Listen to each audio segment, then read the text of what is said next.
اللہ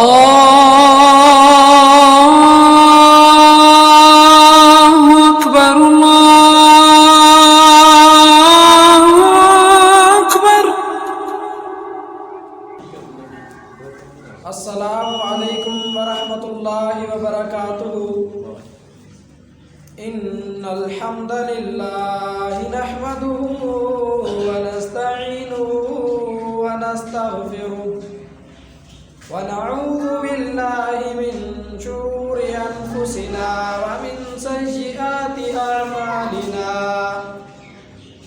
من يهده الله فلا مضل له ومن يضلل فلا هادي له، أشهد أن لا إله إلا الله وأشهد أن محمدا عبده ورسوله۔ يا أيها الناس اعبدوا ربكم الذي خلقكم من نفس واحدة وخلق منها زوجها وبث منهما رجالا كثيرا ونساء، واتقوا الله الذي تساءلون به والأرحام، إن الله كان عليكم رقيبا۔ يا أيها الذين آمنوا اتقوا الله حق تقاته ولا تموتن إلا وأنتم مسلمون۔ يا أيها الذين آمنوا اتقوا الله وقولوا قولا سديدا يصلح لكم أعمالكم ويغفر لكم ذنوبكم ومن يطع الله ورسوله فقد فاز فوزا عظيما۔ فإن خير الحديث كتاب الله وخير الهدي هدي محمد صلى الله عليه وسلم، وإن من شر الأمور محدثاتها وكل محدثة بدعة وكل بدعة ضلالة وكل ضلالة في النار۔ اللهم صل على محمد وعلى آل محمد كما صليت على إبراهيم وعلى آل إبراهيم إنك حميد مجيد۔ اللهم بارك على محمد وعلى آل محمد كما باركت على إبراهيم وعلى آل إبراهيم إنك حميد مجيد۔ قال الله تبارك وتعالى في القرآن المجيد والفرقان الحميد، أعوذ بالله من الشيطان الرجيم، بسم الله الرحمن الرحيم، فمن زحزح عن النار وأدخل الجنة فقد فاز وما الحياة الدنيا إلا متاع الغرور۔ رب زدني علما رب زدني علما رب زدني علما، رب اشرح لي صدري ويسر لي أمري واحلل عقدة من لساني يفقهوا قولي۔ ہر قسم کی حمد و ثنا، بڑائی کبریائی اللہ احکم الحاکمین کی ذات اقدس کے لیے، ان گنت بے شمار لا تعداد درود و سلام نبی آخر الزمان محمد صلی اللہ علیہ وسلم کی ذات اقدس کے لیے،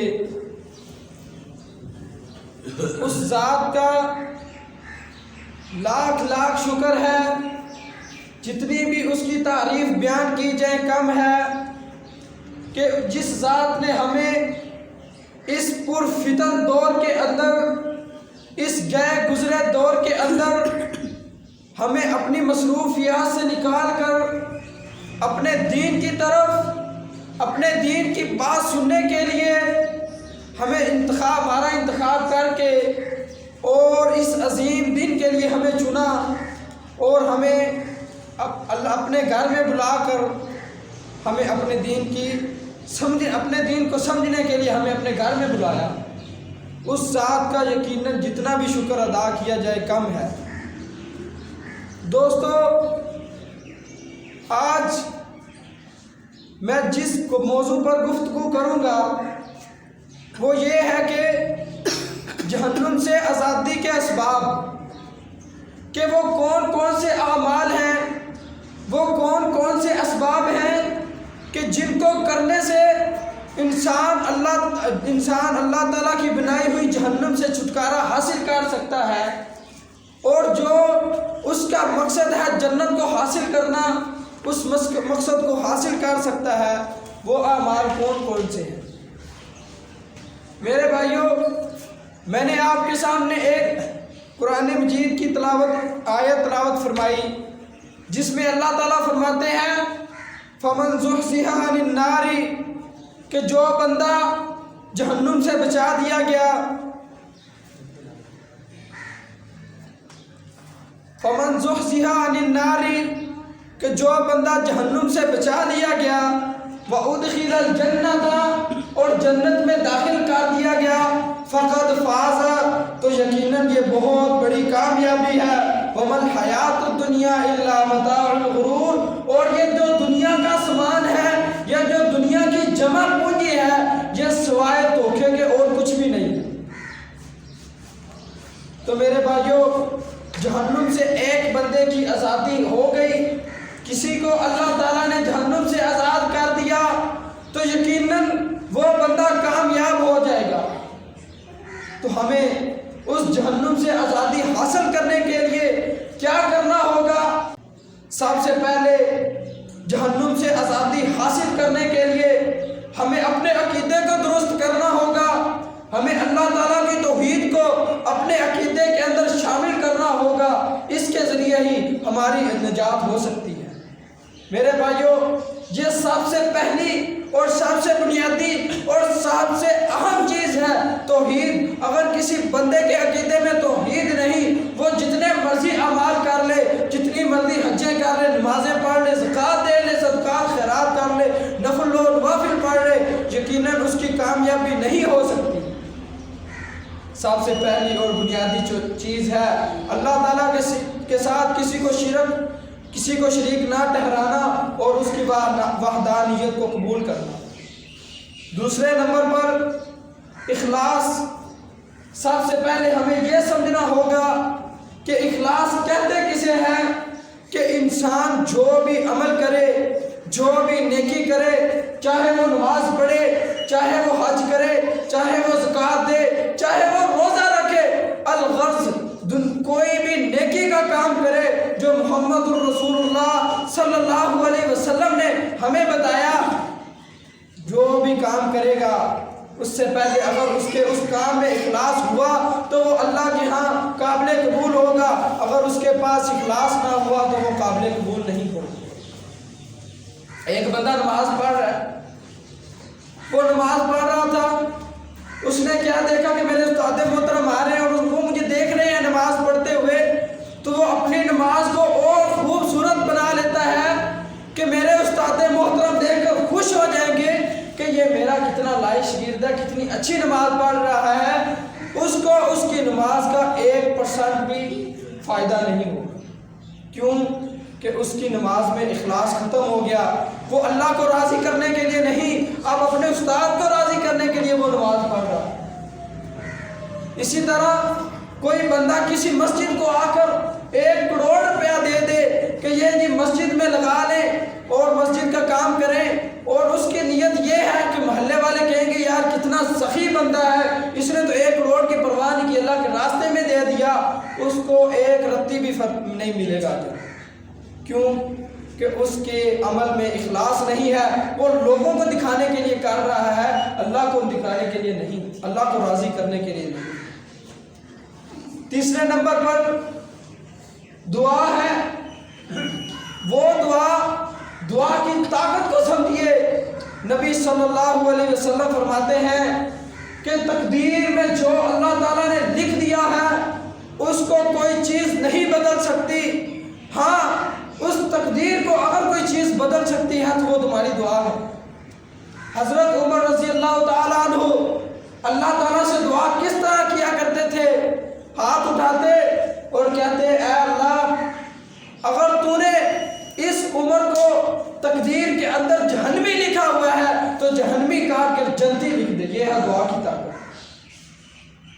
اگر بندہ اللہ تعالیٰ سے مکمل ایمان کے ساتھ، مستقل مزاجی کے ساتھ اللہ تعالیٰ پر یقین کامل رکھتے ہوئے دعا مانگے گا تو یقیناً اس کی قبول ہوگی۔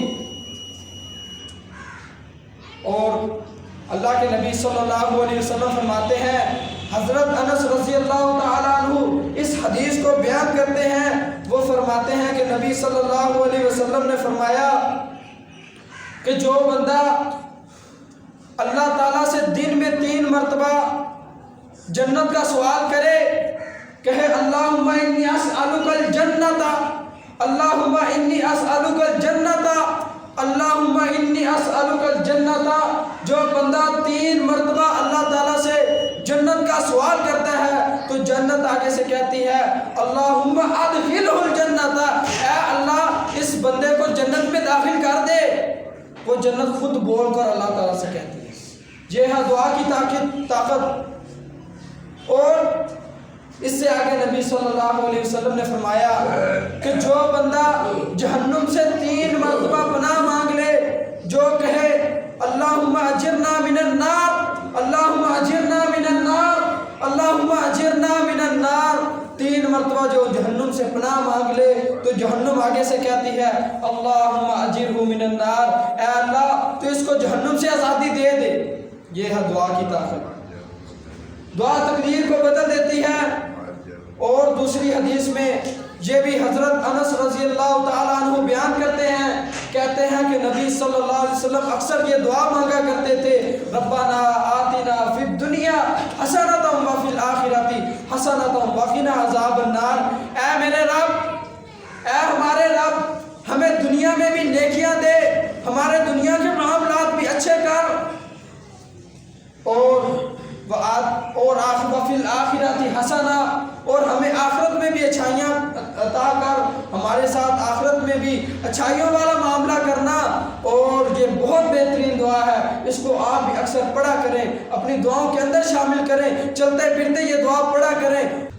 چوتھے نمبر پر اعمال کی قبولیت، جہنم سے چھٹکارا حاصل کرنے کے لیے تقویٰ ہے کہ اگر بندہ تقویٰ اختیار کرے گا تو اللہ تعالیٰ یقیناً اس کو جہنم سے آزاد کر دیں گے۔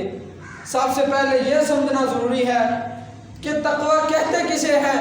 ایک بندہ دن میں 5 نمازیں پڑھتا ہے، روزے بھی رکھتا ہے، اور اس کا ظاہری اخلاق بہت اچھا ہے، اس کا نام تقویٰ نہیں ہے۔ کیونکہ تقویٰ کے لفظی معنی ہے بچنا۔ تو بچا کس سے جاتا ہے؟ برائیوں سے، نہ کہ اچھائیوں سے بچا جاتا ہے، بلکہ اچھائیاں تو کی جاتی ہیں۔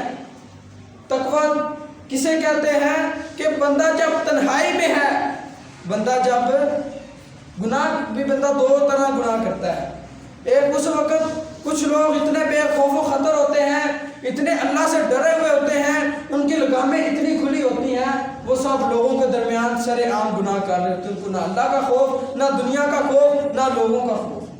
کچھ لوگ ہوتے ہیں وہ لوگوں میں گناہ اس لیے نہیں کرتے کہ لوگ مجھے دیکھ رہے ہیں، یہ مجھے کیا کہیں گے، میں گناہ نہیں کرتا، لیکن جب وہ تنہائی میں جاتے ہیں تو وہ گناہ کا ارتکاب کر لیتے ہیں۔ تو لوگوں کی موجودگی میں لوگ دیکھ رہے ہیں، اس وقت تم گناہ نہیں کر رہے، یہ بھی تقویٰ نہیں ہے۔ تقویٰ کسے کہتے ہیں کہ جب تم تنہائی کے اندر ہو، جب تم تنہائی کے اندر ہو اور گناہ کرنے کے مکمل اسباب تمہارے پاس ہیں، گناہ کرنے کا اختیار تمہارے ہاتھ کے اندر ہے، اور تمہیں کوئی دیکھ بھی نہیں رہا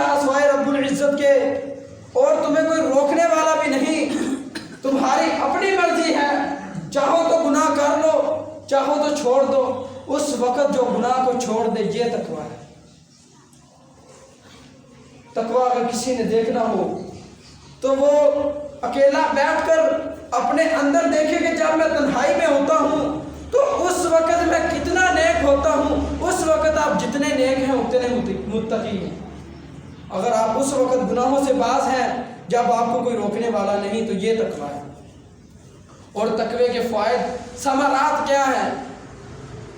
وَمَن يَتَّقِ اللَّهُ يَجْعَلْ لَهُ مَخْرَجًا۔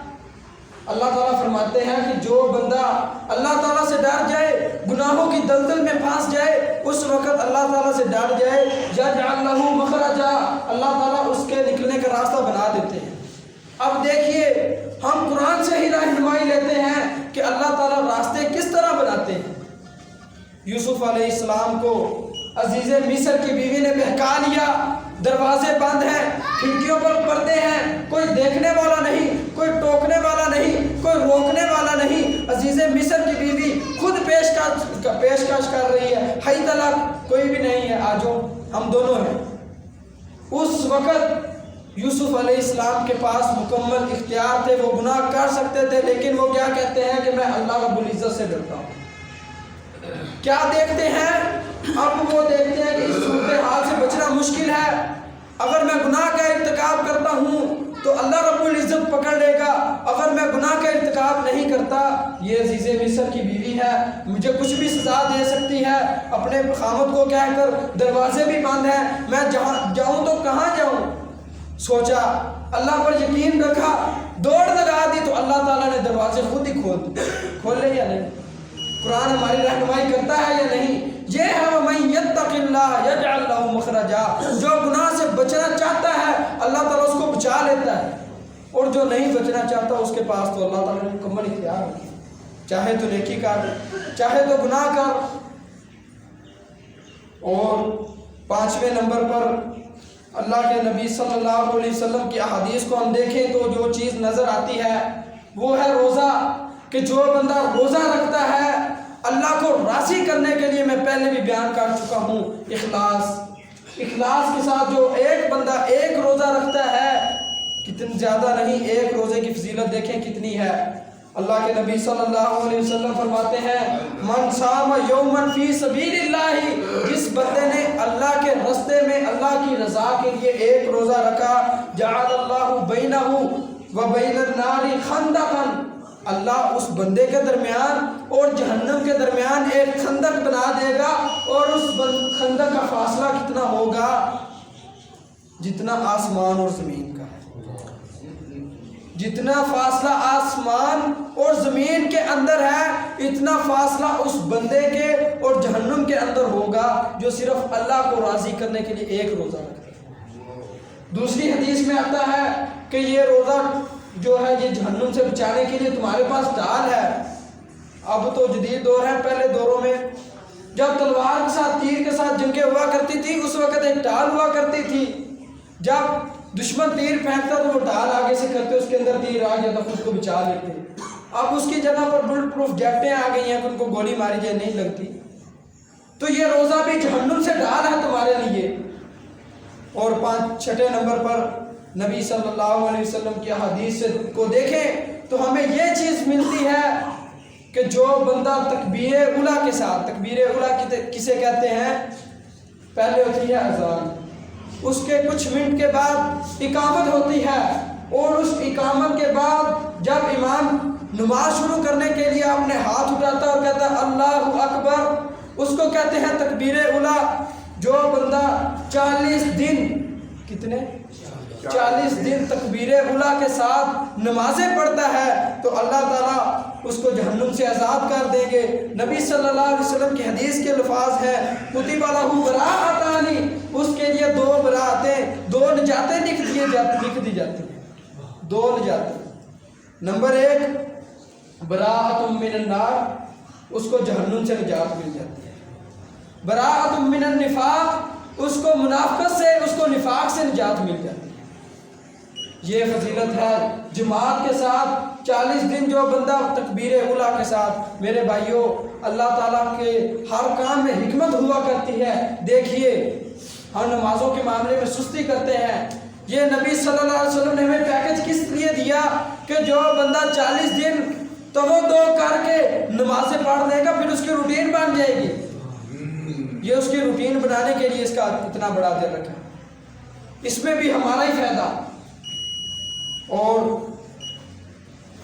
فجر و عصر کی نماز، ان کی بھی بہت زیادہ فضیلت ہے۔ اللہ کے نبی صلی اللہ علیہ وسلم فرماتے ہیں کہ جو بندہ طلوع آفتاب یعنی سورج نکلنے سے پہلے نماز پڑھے، یعنی فجر کی نماز جماعت کے ساتھ پڑھے، اور غروب آفتاب سے پہلے، سورج غروب ہونے سے پہلے کون سی نماز آتی ہے؟ عصر کی نماز۔ جو بندہ یہ دو نمازیں باقاعدگی کے ساتھ پڑھتا ہے کہ جو بندہ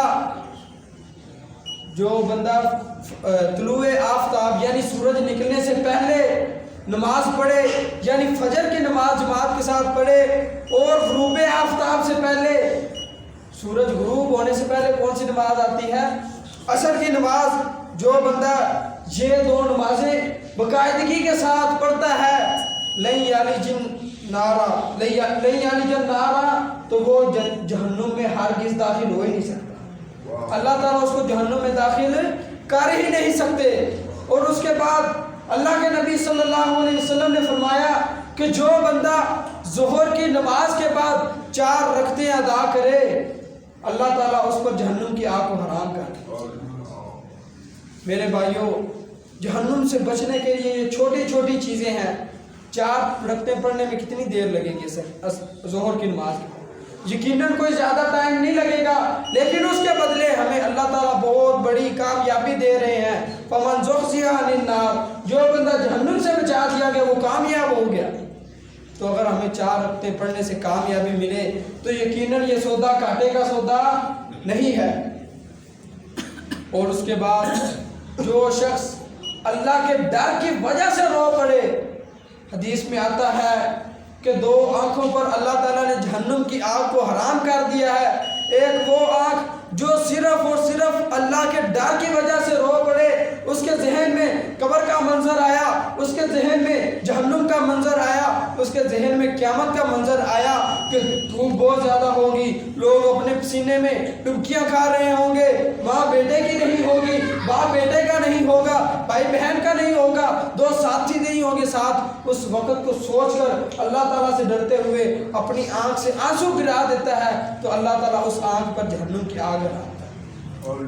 اور دوسری وہ آنکھ جو مجاہدین کے لیے سرحدوں پر پہرا دیتی ہے، جس طرح آج بھی ہمارے فوجی بارڈر پر کھڑے ہو کر ہماری سرحدوں کی حفاظت کر رہے ہیں کہ ہمارے جو ملک کے شہری ہیں، جو دین ہے، جو اسلام ہے، یہ جو ملک ہے جو لا الہ الا اللہ محمد الرسول اللہ کی بنیاد پر بنا ہے، یہ قائم رہ سکے، اللہ کا دین قائم رہ سکے، اللہ کا کلمہ بلند ہو سکے، ان کے لیے بھی یہ فضیلت ہے۔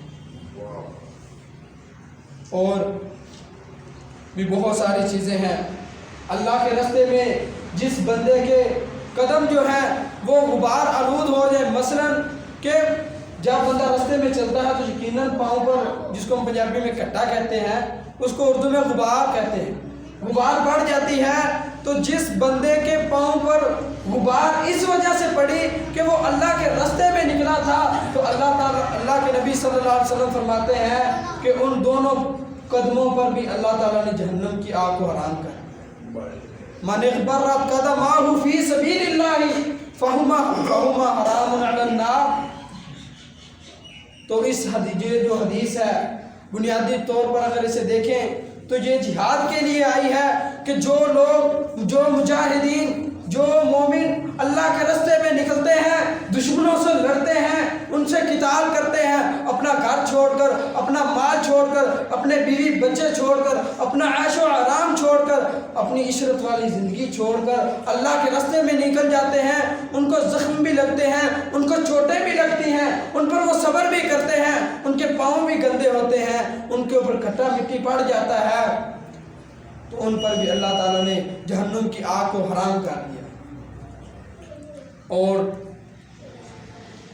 اس کے بعد 11ویں نمبر پر بیٹیوں کی پرورش ہے کہ جو بندہ اپنی بیٹیوں کی اچھی طریقے سے پرورش کرے، دین اسلام پر ان کی پرورش کرے، ان کی تربیت دینی کرے، اور پھر جب وہ جوان ہو جائیں ان کو گھر میں بٹھا کر بوڑھیاں نہ کرتے رہیں، ان کا حق ادا کر دیں اور ان کو ان کے اگلے خاندان کی طرف سپرد کر دیں، اس کو بھی اللہ تعالیٰ جہنم کی آگ سے بچا لیں گے۔ حدیث میں آتا ہے کہ نبی صلی اللہ علیہ وسلم نے فرمایا کہ جس کو اللہ تعالیٰ نے 3 بیٹیاں دیں اور اس نے ان کی تربیت اسلام پر کی، اچھی ان کی تربیت کی، اللہ تعالیٰ اس کو وہ 3 بیٹیاں مل کر اس بندے کو جہنم کی آگ سے بچا لیں گی۔ ایک صحابی کھڑے ہوتے ہیں اور کہتے ہیں اللہ کے نبی، اگر کسی کو اللہ تعالیٰ 2 بیٹیاں دے دے تو وہ بھی؟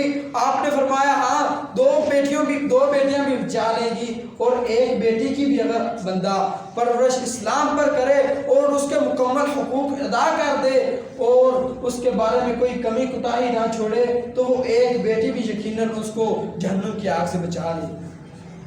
اس کے برعکس آج اگر دیکھا جائے تو کیا ہوتا ہے، بھائی جب بیٹیاں اگلے گھر والی ہو جاتی ہیں، باپ چلا جاتا ہے تو وراثت لینے کے لیے وہ اپنا حق مانگتی ہیں، تو وہ آگے سے کیا کہتے ہیں، جا کوئی وراثت میں حصہ نہیں، ان کو دھمکی دیتے ہیں، اور پھر وہ مان جاتی ہیں۔ ان کو منانے کا طریقہ کیا؟ پیار سے نہیں مناتے، بلکہ منانا ہی نہیں چاہیے، ان کا حق دو، ان کو تم اپنا حق معاف کر سکتے ہو، نہیں تو پھر ان کا حق کیوں لے رہے ہو؟ اچھا پھر منانے کا طریقہ کیا؟ یا تو یہ حصہ چھوڑو ورنہ تم ہم سے جاؤ گے، ہم نہ تمہارے جنازے کے ساتھ بھی نہیں شامل ہو۔ وہ بیچاری اس سے ڈرتی ہوئی کہ میرے بھائی مجھ سے روٹ جائیں گے، وہ اپنا حق ان کو دے دے۔ اور ایک باپ اس پر بھی دیکھیے، آج ہمارے معاشرے کے اندر یہ بات میں بڑے دکھ سے کہنے لگے کہ یہ چیز ہمارے اسلاف کے اندر نہیں، ہمارے اسلام کے اندر نہیں، صحابہ کے اندر نہیں، نبی صلی اللہ علیہ وسلم کی اگر ہم کہتے ہیں نا، ہم سنتے ہیں قرآن کیا لقد کان لکم فی رسول اللہ اسوۃ حسنہ، کہ ہمارے سب سے بہترین رہنما، ہمارے سب سے بہترین گائیڈ، ہمارے سب سے بہترین لیڈر رہنما، ہمارا سب سے بہترین نمونہ وہ نبی صلی اللہ علیہ وسلم کی زندگی ہے۔ تو آپ کی زندگی میں بھی یہ نہیں، رشتہ دیکھا بیٹی کے لیے، رشتہ اچھا ہے، لڑکا بھی اچھا ہے، پڑھا لکھا ہے، دین بھی جانتا ہے، دین کا علم بھی ہے اس کے پاس، سب کچھ ہے، جی ساری برادری ساری، اور وہ بیٹی گھر بیٹھی کیا ہوتا ہے، اس کے سال کے بال جب سفید ہو جاتے ہیں، جب اس کی عمر 40 سال کو پہنچ جاتی ہے، پھر وہی جنہوں نے پہلے یہ رٹ لگائی ہوتی تھی کہ یہ ساری برادری دا نہیں، پھر وہ کہتے ہیں جی ساری بیٹی دے مقدر، پھر گل مقدر میں نے ٹور دیتی بھائی، یہ طریقہ بالکل ان اکرمکم عند اللہ اتقاکم، اللہ کے نزدیک اگر کسی چیز کی اہمیت ہے، اللہ کے نزدیک اگر کسی چیز کی کوئی پرسنالٹی ہے تو وہ تمہارا تقوی ہے، نہ رنگ، نہ روپ، نہ نسل، نہ تمہارا کنبہ قبیلہ، نہ تمہارا خاندان، نہ تمہارا عہدہ، کچھ بھی اللہ کے نزدیک مقام نہیں رکھتا۔ اگر رنگ مقام رکھتا ہوتا تو بلال حبشی وہ زمین پر چلتے تو پاؤں کی آواز کہاں جاتی؟ جنت میں جاتی تھی، یقیناً ان کے پاؤں کی آواز جنت میں نہ جاتی، کیونکہ وہ صحابہ میں سب سے زیادہ بدصورت تھے، ان کو حبشی کہا جاتا تھا، ہونٹ موٹے تھے، ان کے رنگ کالا تھا، لیکن اللہ کے نزدیک ان کی بہت زیادہ قدر تھی۔ تو اللہ کے نزدیک تمہارے تقوی ہیں، اللہ ان تقووں کو دیکھ کر تمہیں رتبے عطا کرتا ہے۔ اور اس کے بعد اگر کوئی بندہ کسی مسلمان بھائی کی عزت کا دفاع کرے اس کی غیر موجودگی کے اندر، تو اس کو بھی اللہ تعالیٰ جہنم کی آگ سے بچا لیں گے۔ اور ہم آج کیا کرتے ہیں، ہم کسی کی عزت تو کیا، ہم دوسروں کی عزت برباد کرنے میں لگے ہوئے ہیں۔ ہم نے ایک دوسرے کی جاسوسیاں شروع کی ہوئی ہیں کہ اس کے خفیہ راز مجھے ملے اور میں پھر وہ لوگوں کے سامنے پھیلاؤں۔ اگر کسی کا پتہ چل گیا کہ اس نے فلاں موقع پر یہ برائی کی تھی، اگرچہ اس نے اللہ تعالیٰ سے معافی بھی مانگ لی ہو، اللہ تعالیٰ نے اسے معاف کر دیا ہو، اللہ نے اس کے خاتے سے وہ گناہ مٹا دیا ہو، اب یہ کیا کر رہا ہے؟ حدیث میں آیا کہ تم اپنے بھائی کے عیب چھپاؤ، اس کی عزت کی حفاظت کرو، یہ اس کی عزت خراب کر رہا ہے۔ اور اگر کسی بھائی کی عزت کا دفاع کرنے میں اللہ تعالیٰ اس پر جہنم کی آگ کو حرام کر سکتے ہیں، اس کے برعکس اگر دیکھیں کوئی بندہ کسی اپنے مسلمان بھائی کی عزت برباد کرے تو اس کا ٹھکانہ کیا ہوگا؟ یقیناً اسے اللہ تعالیٰ جنت میں نہیں جانے دیں گے۔ اللہ تعالیٰ مجھے اور آپ کو دین حق کو سمجھنے اور اس پر عمل کر ہونے کی توفیق عطا فرمائے۔